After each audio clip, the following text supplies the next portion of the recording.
continue to do. So let me tell you a little bit more about my story. And some of you guys know a bit about it. I want to tell you a little bit more deeper my experience so that it's relevant to what I'm sharing with you today. So as you guys know, most of you know, if you don't already, I will be reiterating it. So 3 years ago, in fact, honestly, I think it's just about to the day that my 15-year relationship ended. So I met my ex-husband. We went to college together. I met him when I was, I guess, 18. We were friends. We were good friends for a couple of years. We were roommates even, and then we started to date. And, you know, so we had this 15-year relationship after that, of a romantic relationship. I didn't really set out to get married. I mean, I was a dancer. I knew that that was what my priority in life was. And I knew I wanted to be in love, but it wasn't something that I wasn't that girl who had the wedding already planned out and, having babies. That wasn't really me. But, I knew that there was love that I wanted in my life. So we continued to date until I was about 27. We lived together. We moved to New York City together. He was a musician. I was a dancer. We were living a great life. And, we had talked about marriage, and I came to this conclusion that it was just a day. If it was just a day or a life commitment, I would take the life commitment if he didn't want the day necessarily. So I was like, that's fine. But then when I was 27, he proposed, and that was amazing. It was one of the happiest days of my life, even to this day, because honestly, I felt for the first time in my life that I was accepted by somebody fully. Your family loves you unconditionally from the get-go, but this was the first time that somebody chose me, and I'm sure you've all had that feeling at some point in your life. I really hope that you do if you haven't. I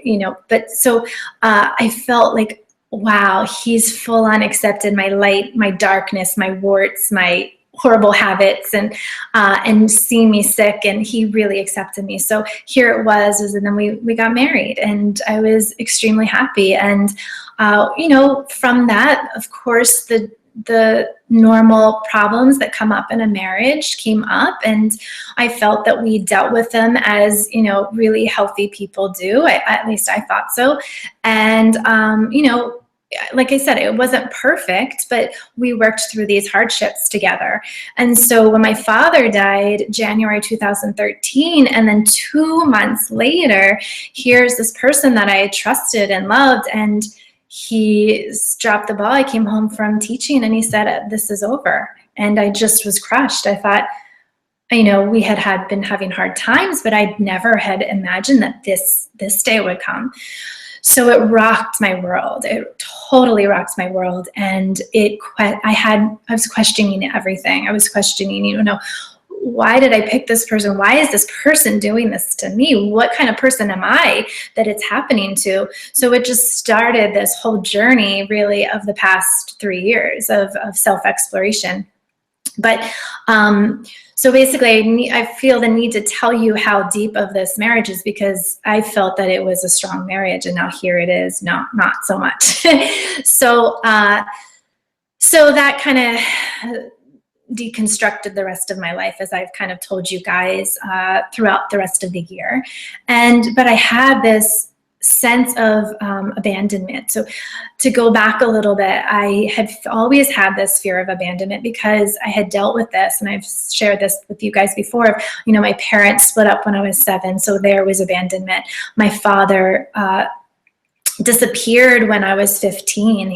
He was actually my primary caregiver at that time, and he disappeared when I was 15. And so there I was abandoned again. And, I kind of set this intention of, I am never going to feel that. I'm never going to let myself feel that again. So, and so when I had found my mate, my partner, I thought, oh, okay, I'm good. So here I am, at 30, I think I was, how old am I now? I was 37, or no, I'm sorry, I'm 30. I don't remember how old. I think it was 35. And I was like, here I am again. I've repeated this pattern. So, and I was like, I don't want to do this again. So let me do something different. So that whole year deconstructing now, and I went to Costa Rica, and I was looking for love, but I wasn't looking for love. I was still scared of it. But I did. I fell in love, and I felt hard in love, and a beautiful person. I have no regrets of where we ended up in terms of splitting up. There was heartbreak after that. But I mean, I really opened up, and I tried something new there. I just told him right up front, the good, the bad, and the ugly. And I thought that he had accepted me. And here I am again, like a few months later, and it just ended. And I was like, oh. So I was like, okay, it's really time. I thought that I was digging deep, but not so much. I don't think I was ready for all of the steps involved. So I gave myself a handful of months, a good, like almost a year of not dating. So that's kind of where I want to bring you up to in terms of my story. I'll tell a little bit more of it as we go along, because what I did during that time, and I've shared a lot of it kind of with you guys splattered throughout our gratitude exploration and our muck to unstuck talk. But I want to share with you these things that I was doing to help you guys. And I am not telling you to go out and change your life so dramatically as I just did. And that was basically the universe kind of did it to me. But these are things that you can do, everyday things that you can do to really own the life. If you love the life that you're already living in, own it, be it. But there's always these little doubts, these little fears, these little talks in our brain that are still could it be better? So that's basically these tools that I want to give to you guys. So for them, from the mundane to these like crazy situations, I want, and everywhere in between, right, to give to you guys. So so that's where we're at. So that's my story. I'm guessing that there's something that you guys came to, right? I said in the description to clear out the clutter, the emotional clutter. So I have a feeling that you're here because you're ready to let go of something. And like I said, that could just be a simple, habit that's no longer serving you. It could be a relationship that's no longer serving you. It could just be feeling, like I said, a little bit more confident in your own skin about the life that you already are living. So that brings me to kind of the biology of making changes. So first of all, we have habits. There are good habits and bad habits. And in yoga terminology, in Sanskrit, we have this word samskaras. And samskaras are deeply habitual patterns. These are kind of like our autopilots. So we have good habits, good healthy habits. So these are things that keep us on our path to live to our fullest potential and move us from our goals to our dreams. And these are things like brushing your teeth, waking up, going to work, going to school, calling your mom once a week, exercising, practicing yoga, the things that keep you on your path. And then we also have bad habits or self-sabotaging habits. And I talked a lot about that during our Muck to Unstuck talk. They and you aren't necessarily bad, but they're basically kind of keeping you on your path, right? They're self-sabotage. They're sabotaging you to live to your fullest potential and keep you from living out your goals and dreams. So when unconsciously unattended and they start to run wild, they can manifest into things like physical disease or mental disease.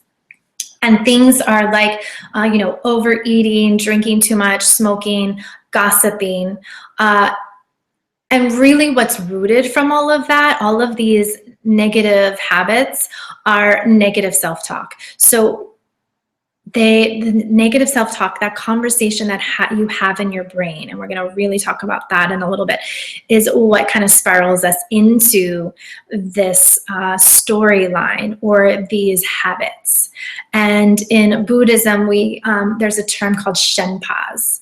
Shenpas are our hooks or our triggers. So think of a situation. Let's say you have a certain person at work that just kind of grates on your nerves. And every time they're around and they say this, maybe there's a specific thing that they say and you're like, oh my gosh.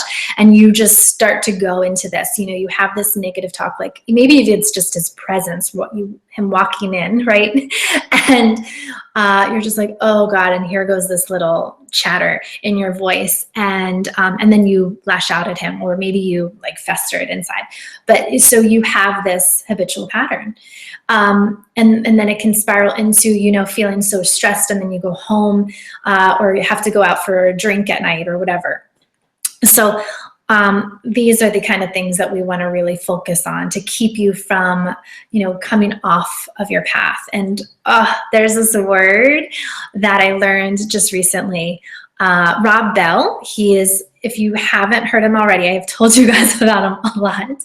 Recently, Rob Bell, he has a podcast called Robcast, and he also has a number of books. But so on one of his podcasts, and I'm going to repeat this again, but he has this word that he was sharing. It's a Hebrew word called teshuvah, and it simply means to return to your path.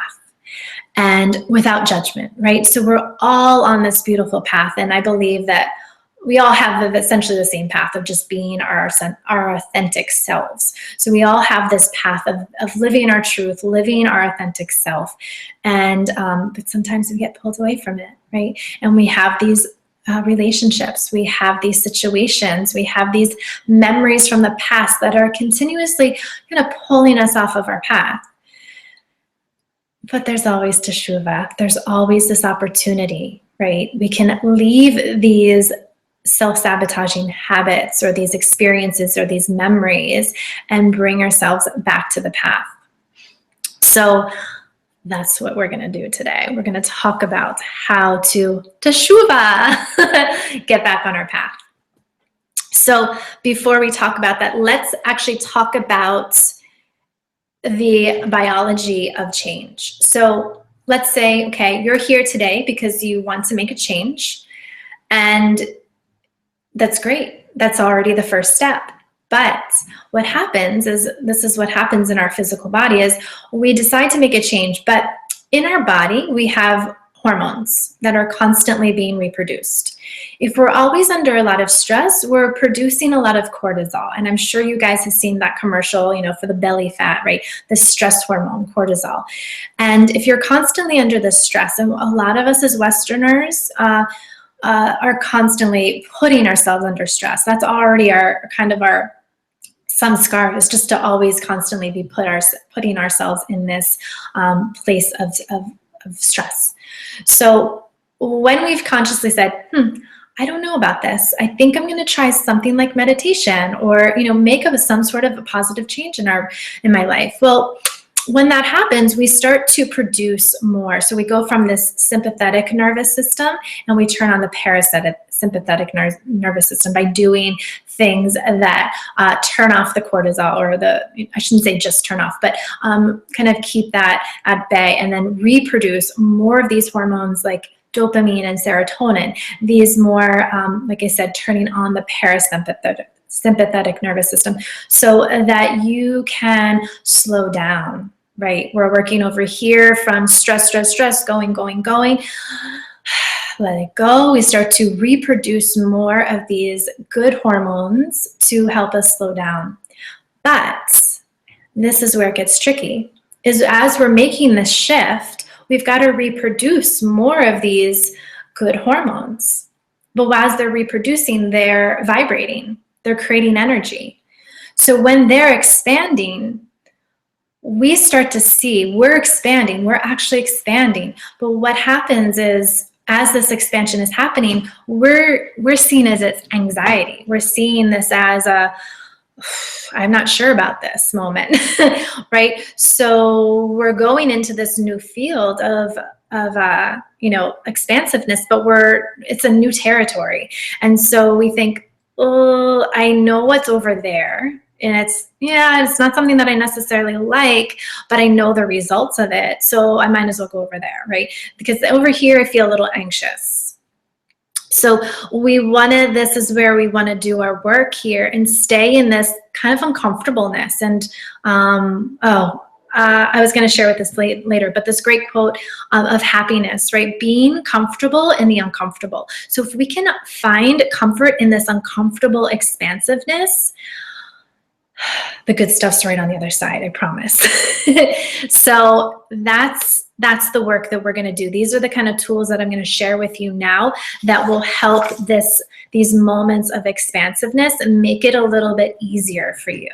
Okay, and so that it keeps you on your path, so you don't keep going off of your path completely. Okay, so that's where we're at. So here are the tools. And last time I had like some slides and all, but I didn't want to do that. I wanted you guys to see my face. And I want to look at your faces too, but it got a little complicated because there's way too many of you. But I'll figure that out later for questions. So our first one, and we did this in Muktu and Stuck, is get dirty. And I'm going to show you this because this is the picture I showed last time. I don't know if you guys can see it. There we go. Get dirty.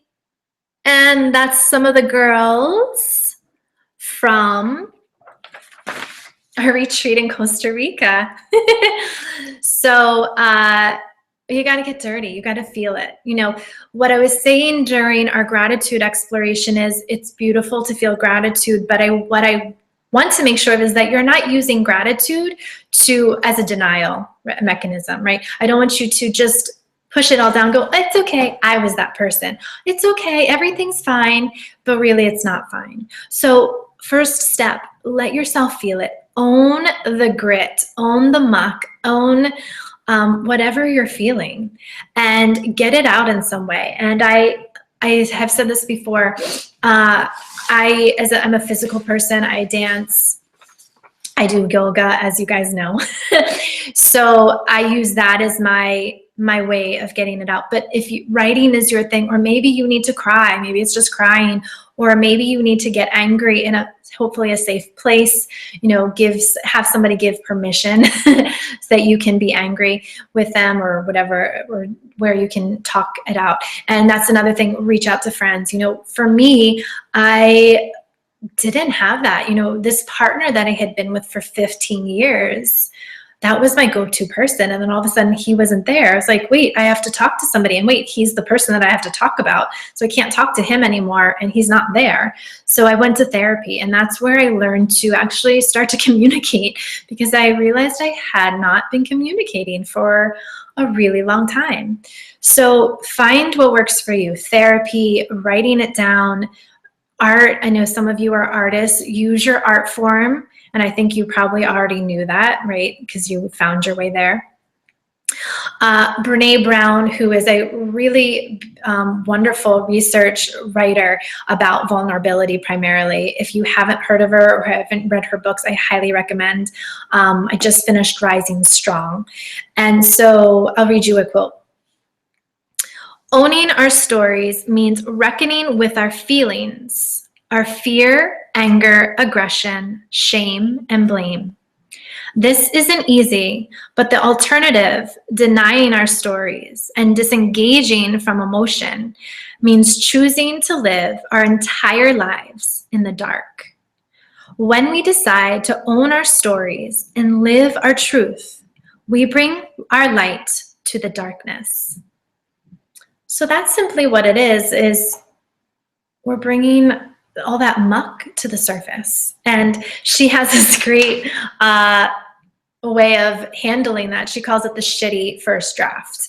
And she writes out and she encourages her readers to write out your shitty first draft. You know, oh, what are you really feeling? Be honest with yourself, right? Because sometimes we're not honest with our own selves. Oh, I realized that for a long time I hadn't quite been honest with yourself. So be honest with yourself. And then what I'm going to ask, and this is kind of a deep topic, and we'll just touch on it. And I want to really mention it and talk, but I want it to be a placeholder for you for when you are ready to go a little bit deeper. So when you're doing this shitty first draft or whatever you want to call it,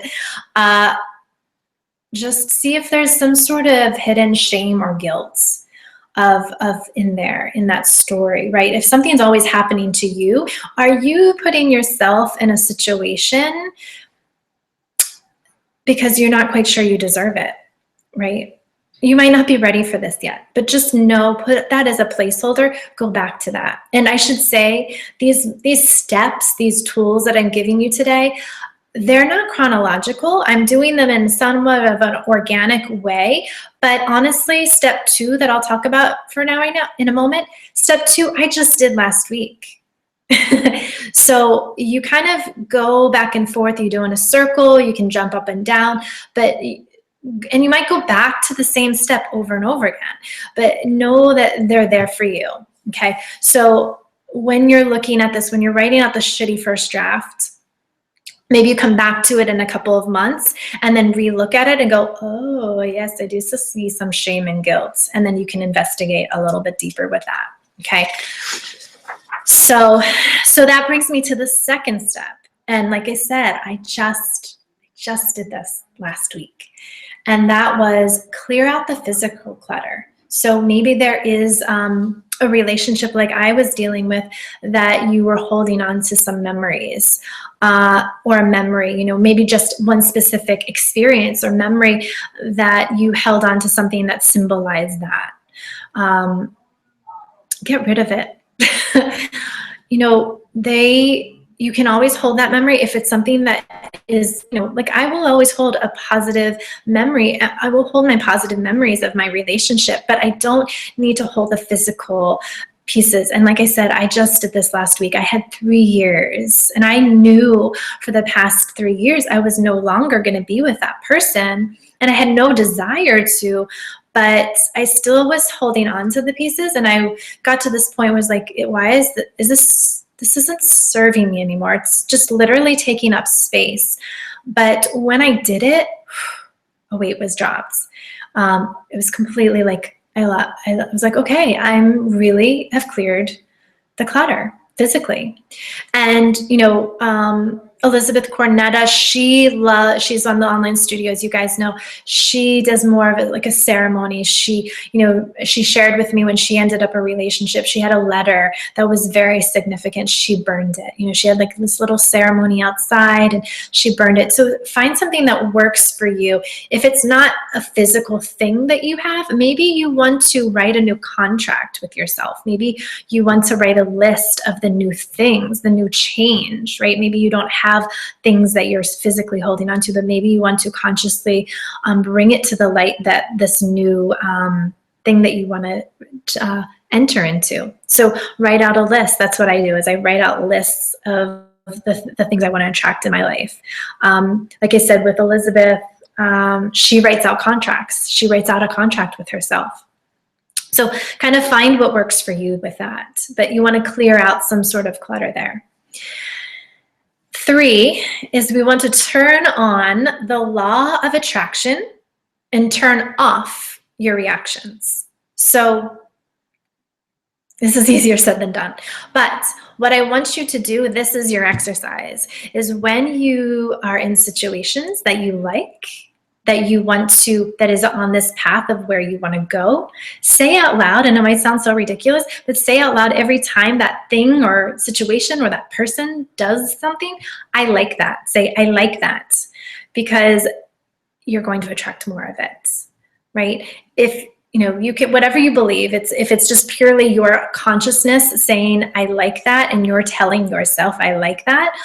If it's your God, it's your universe, whatever you believe in, whatever word it is that works for you, I like that, right? You're attracting more of that into your life.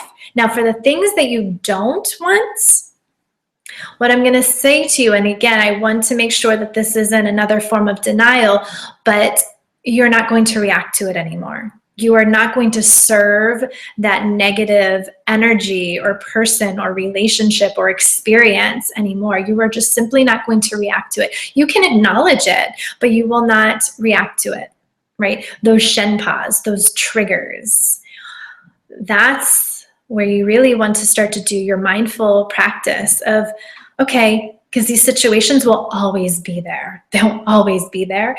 But then you get to make a conscious choice of, Am I going to attract more of that by reacting to it, or am I not? And I use this example of as a yoga teacher.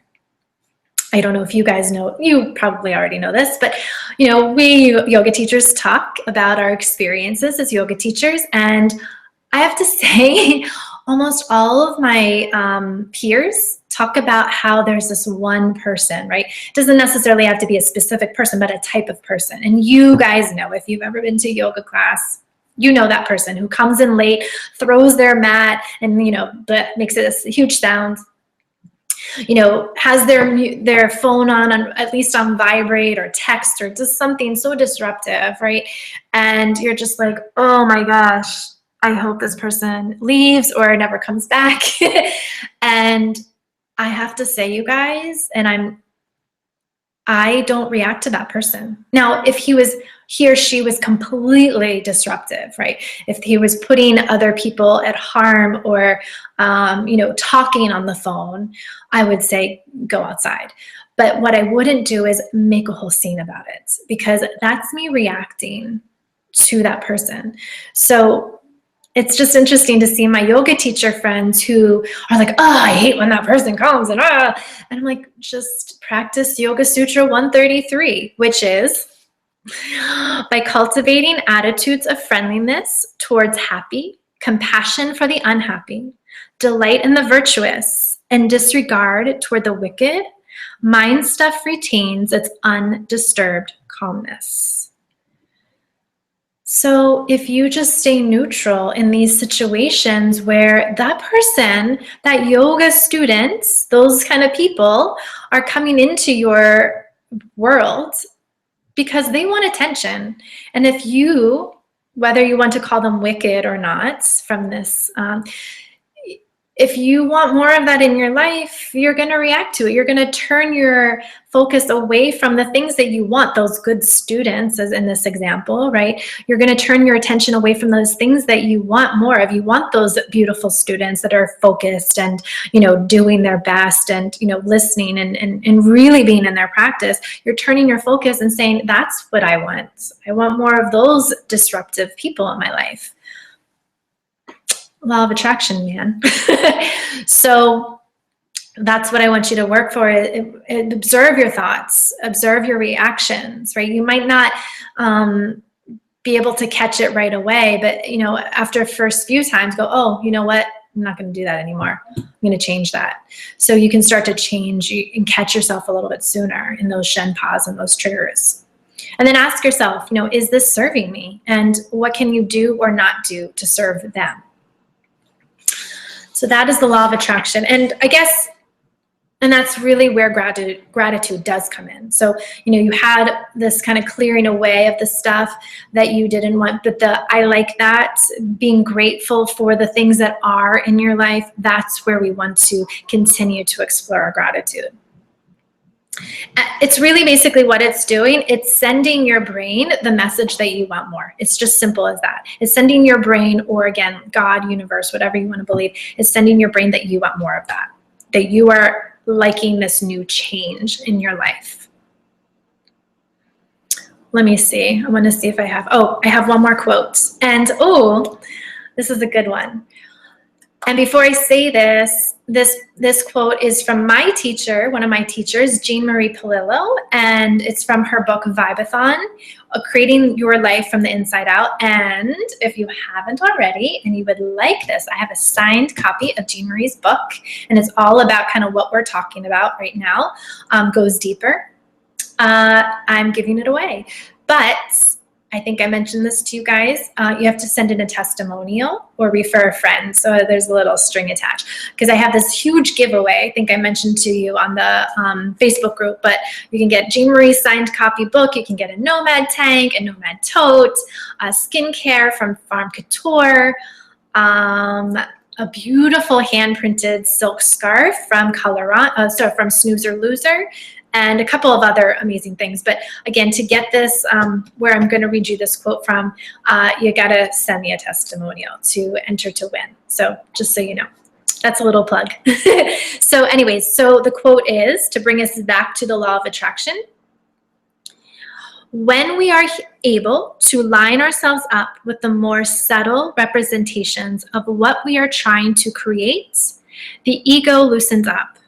The blinders begin to ease back, visibly opening us up to new ideas and ways of thinking that will lead us to what will undoubtedly feel like new, fresh territory. And you take action from there. I love that. So you've cleared out the clutter. You've turned on this law of attraction. You're turning off the reactions. And now you have this whole beautiful, new, fresh territory in front of you. It seems really awesome. But let's be honest, it's also freaking scary, right? To have all these possibilities out ahead of you in this new change or whatever it is that you're, setting out to do. It can be frightening. So these last couple of steps is what are going to help you. So this is kind of that moment that I was talking about of expansiveness, right? That you're reproducing more of this serotonin and dopamine, these good hormones. We're kind of buzzing, and we have this, it feels like excitement at times, but then also gets scary. This is where we want to stay the course, right? Don't run off of it. Stay the course.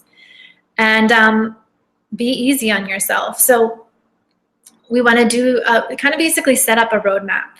Make you feel safe. Allow yourself to feel safe in this new territory. So the first thing is you can set up some root markers.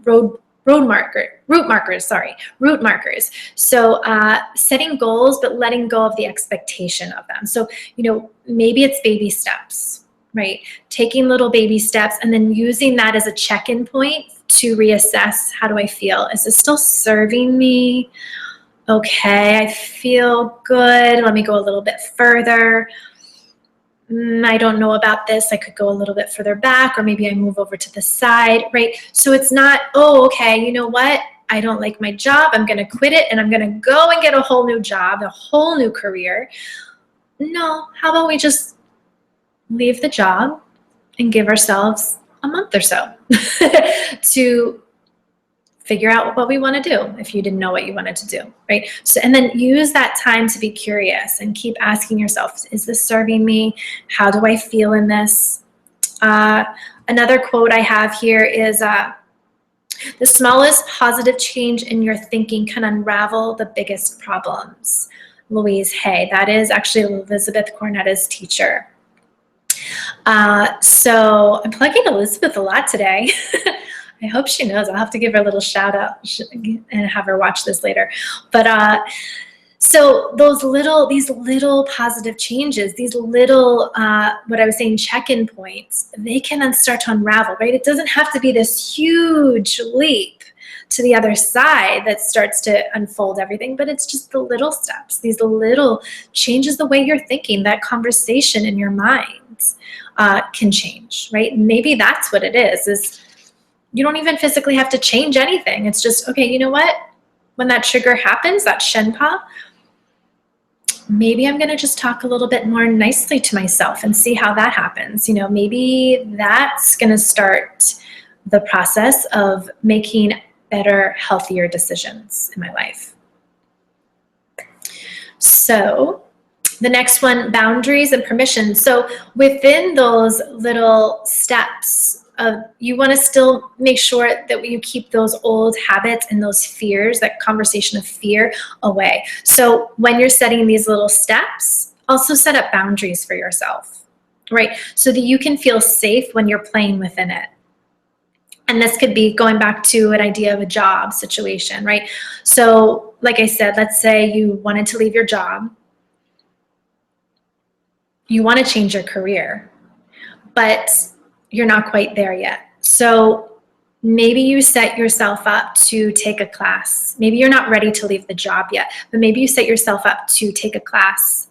So you give yourself this boundary of, I'm not quitting my job. I'm not quitting my job this week, but I'm going to give myself within that job this boundary of not quitting the job, but within it, I have this class that I'm taking. So you can give yourself some room to play within that space.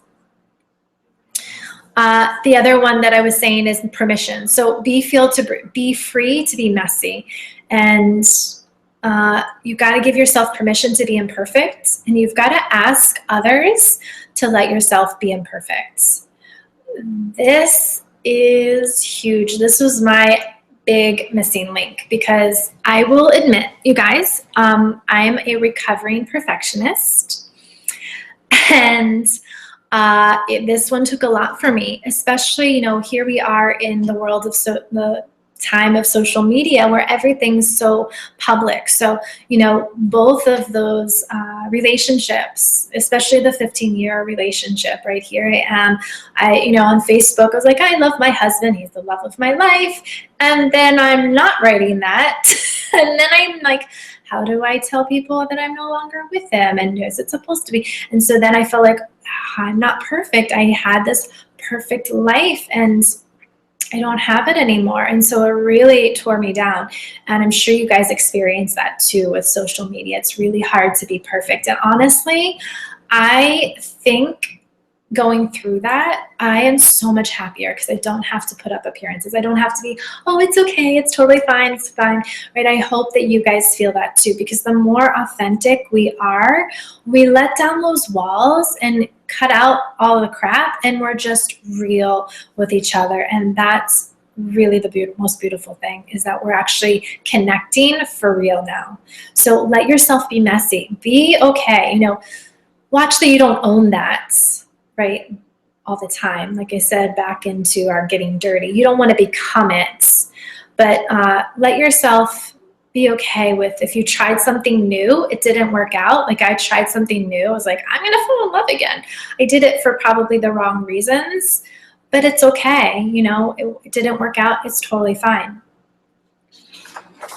And then the last thing, so throughout this whole thing, right, throughout this whole process, what I've been saying is basically do this, didn't work, try something new. So give yourself that permission throughout the entire experience, try something new.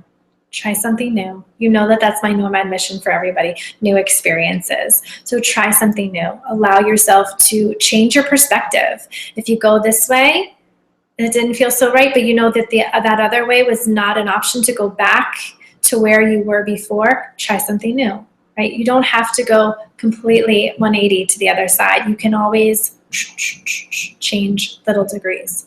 So try something new. The last little piece is meditation. And this is really, I mean, honestly, all this other stuff is awesome. I don't want to disregard everything that I said, but if you have a meditation practice, it will start to click. Everything will fall into place. And then all the stuff, this is Yoga Sutra 129. Meditation on Om removes obstacles and simultaneously dawns knowledge of the true self. So if you continue your yoga practice, your meditation practice, if you simply focus on the word Om, all of this stuff starts to fade away, right? It takes time. We don't just close our eyes and we're perfect. Again, we can't be perfect in meditation. I've been meditating for a number of years, and I don't claim to be good at it yet. You know, there are days where I go there and I'm in a zone and I feel this energy flowing through me and my mind is clear. I open my eyes and I feel like I've had these aha moments. But you know what? The very next day, I close my eyes and it's just crazy. So it's a practice, just like everything else. So, but why we need to practice is this meditation. It's really the space. So the more you can meditate, it opens up that space between the trigger, that Shenpa, and the reaction, right? It's almost like it's slow down time. You remember, like, I'm sure you've had a memory of, you know, almost like a near-death experience where you're just like, oh, you saw that thing about to happen. And then if you were just like, you move that person out of the way so they didn't get hit by the car or whatever it is, right? That's kind of what meditation does for us. It slows us down so that we can fully react in a mindful way, right? We're not just reacting in a knee-jerk reaction, an autopilot, working with those negative samskaras. So, those are the tools, guys. So I hope that was helpful. Oh, and so to continue back to my story, just so you know, there is a happy ending. So basically, I've been doing all of this, and I'm in it too. I'm not proclaiming that I did all these tools and now I'm like, yes, I've mastered it. I told you I didn't. I did number 2 last week. But I've been doing this work. I've been doing this work and doing this work and doing this work and doing this work. And I have to say, I took about, I think I said 10 months off of dating. You know, there were guys, but I was just like, they're distractions. But there's this one guy, he just kept showing up. And he was a good friend of mine. And I kept like, you know what I kept doing? I like that. I like this interaction that we're having. I want more of that. So then what I was finding is all those other kind of, I'm going to say it, turds, they stopped texting me or showing up. And I was like, good, because I'm not giving them any energy. I like that. And so I was like, I like that interaction I'm having with this person. Maybe I actually like that person. And it's happening. That's all I have to say. It's happening. So I'm in it. It's a new relationship. I think I might have mentioned that at some point in a gratitude talk, but it's still new. And guess what? I'll probably be continuing this whole process throughout it. I catch myself all the time. You know, I email him. I think I might have shared this in a talk, but I was finding, and this is why I got rid of the physical clutter, is I was finding that I was emailing him because he's a long distance relationship. I was finding that before I would do it, I heard my ex in my brain. I was like, why is he still showing up? Because I was like, because I didn't want to burden this new beautiful human being. I was like, oh, I don't want to burden him. Wait, why am I burdening him? I'm not burdening him. I'm writing him and telling him how much I'm thinking about him and I care about him. Why is that burdening? And I realized I still have this crazy voice in my mind of somebody else. And so that's when I was like, get rid of that stuff. And I have to say, ever since I did, and I'm sure it's a process, as I say, but it gets easier. It gets lighter. Our loads get lighter. The more that you can let go, little by little, you get lighter. So let's close today with we're going to continue on with the meditation that we started with. So come to a comfortable seat, close your eyes.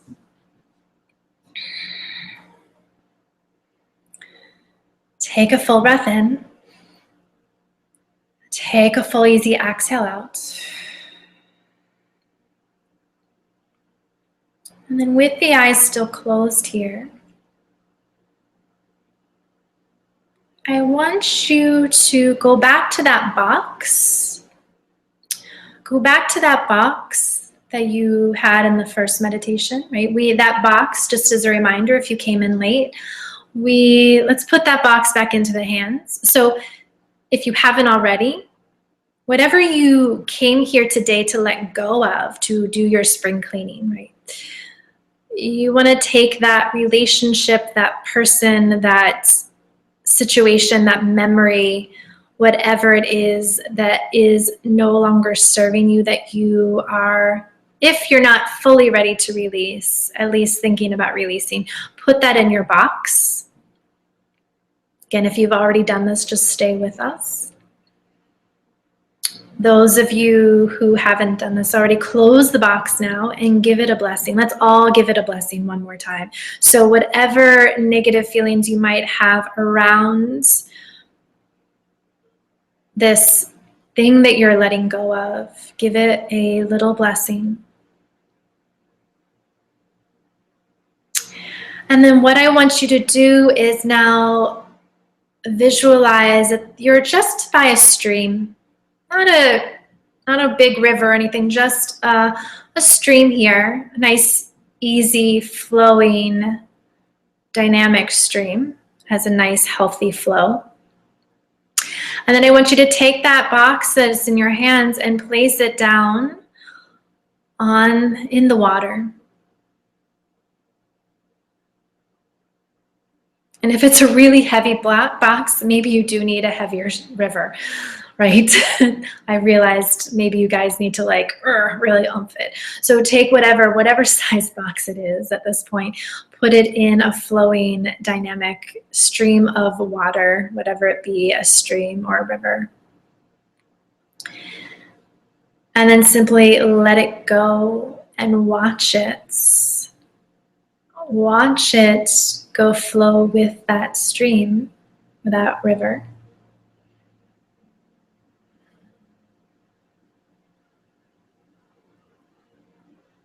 And you can watch it as long as you'd like. It gets smaller and smaller.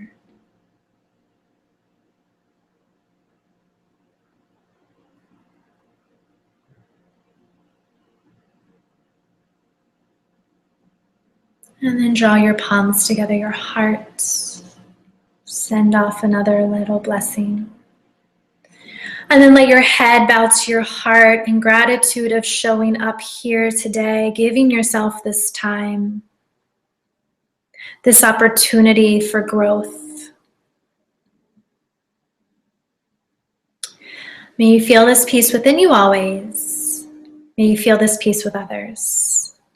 May you feel this peace step by step as you make your journey, both through the rest of this day and the rest of your life. Namaste. Namaste, everybody. So thank you so much for, again, showing up here today, for doing your work, trying something new. I have some exciting things to tell you. For those of you who are at the online studio, I'm going to take you guys a little deeper into each of these steps through the online studio. So starting next week, I will be releasing some classes that will pertain to each step. So the first week, I will be focusing on getting dirty. So we'll do a practice that will go let you get dirty. I won't tell you exactly what that means yet. I know that sounds weird, but we'll get dirty together in a non-dirty way. Okay. So on and so forth. So it'll be some physical practice. It'll be some meditations like we just did here. We'll do some breathing. We'll do some more talk. So I'll give you these steps each week. I'll release another video. And then you, like I said, you have those tools at the online studio to work whenever you want to work with them.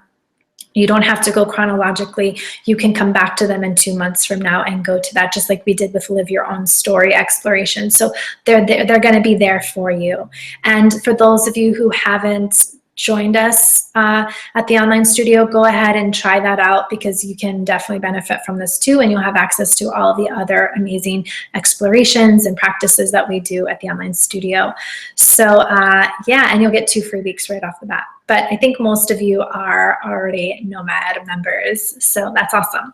So again, thanks everybody for coming. I'm really excited. I'm gonna see if I can see you guys, because I would like to talk to you, but I can't for some reason. Let me see if you guys want to pop in, if it's possible. I'm not sure. It doesn't look like it. So that's going to be my homework, is so that our next Google Hangout class, there was some weird feedback that I was getting at the beginning of this class, so I had to turn some things off. And I hope that you guys got to hear me. I mean, I see lots of viewers here, so I'm assuming you're just not looking at me like this. But I need to do a little bit more research, because something really weird was happening, and I didn't get to have you guys do the video with me, because I did want to have you guys pop on and have this conversation right now and talk about your experience. So let me know. Yeah, let me send me some messages in the Facebook group, our Nomad Online Studio Tribe, or whatever we call it, or private message me. Let me know what your experience is here, and how I can make it better for next time, because we'll keep going deeper with this as I go and I learn and I experience new things. I want to share them with you guys. Like I said, I'm in it with you guys too. So Yeah, thank you. I'm so grateful for all of you. I'm really, really happy that we're all here together. So namaste. Have a beautiful, beautiful day. Bye.